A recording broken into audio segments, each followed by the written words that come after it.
अस्सलाम वालेकुम। कल हुकूमत ने असम्बलियाँ तोड़ने की तारीख तो दे दी, लेकिन फ़ौरन फिर मरियम औरंगज़ेब ने उसकी तरदीद कर दी क्योंकि कुछ इत्तेहादी नाराज़ हो गए थे। असम्बलियाँ तो तोड़ देंगे क्योंकि आइनी ज़रूरत है, आप 5 साल से ज़्यादा नहीं रह सकते। लेकिन बड़ा सवाल ये है कि क्या आइन के मुताबिक 60 या 90 दिन में इलेक्शन होंगे? मुझे नहीं लगता कि ये इलेक्शन उस वक्त तक होंगे जब तक ये इमरान ख़ान को नाअहल न कर दे, किसी झूठे केस में इमरान ख़ान को जेल में न डाल दे और उनको तसल्ली हो जाए कि अब इमरान ख़ान ख़तरा नहीं है, तो उस वक्त तक इलेक्शन नहीं होंगे चाहे क़यामत आ जाए।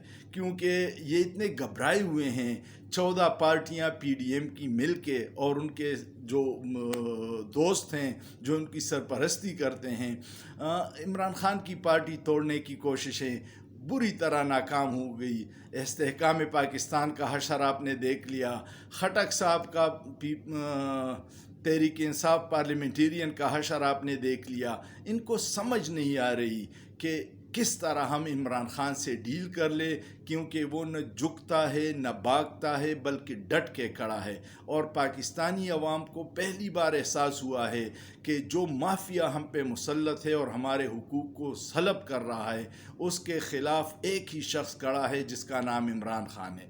आप बाज़ार में निकल जाइएगा और किसी से भी पूछ लीजिएगा, 90% लोग आपको कहेंगे कि हम वोट इमरान ख़ान को देंगे।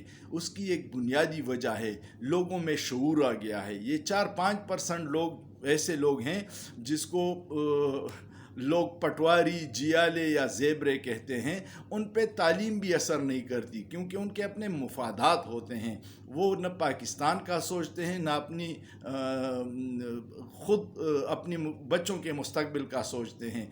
उनकी ग़ुलामी नस्ल दर नस्ल चल रही है। आपने देख लिया कि भुट्टो साहब के बाद बेनज़ीर, ज़रदारी, बिलावल और अब आसिफ़ा भी आ रही है। यही हाल नवाज़ शरीफ का है। नवाज़ शरीफ, शहबाज शरीफ, हमज़ा शहबाज, मरियम नवाज़ और अब जुनैब सफदर को तैयार किया जा रहा है।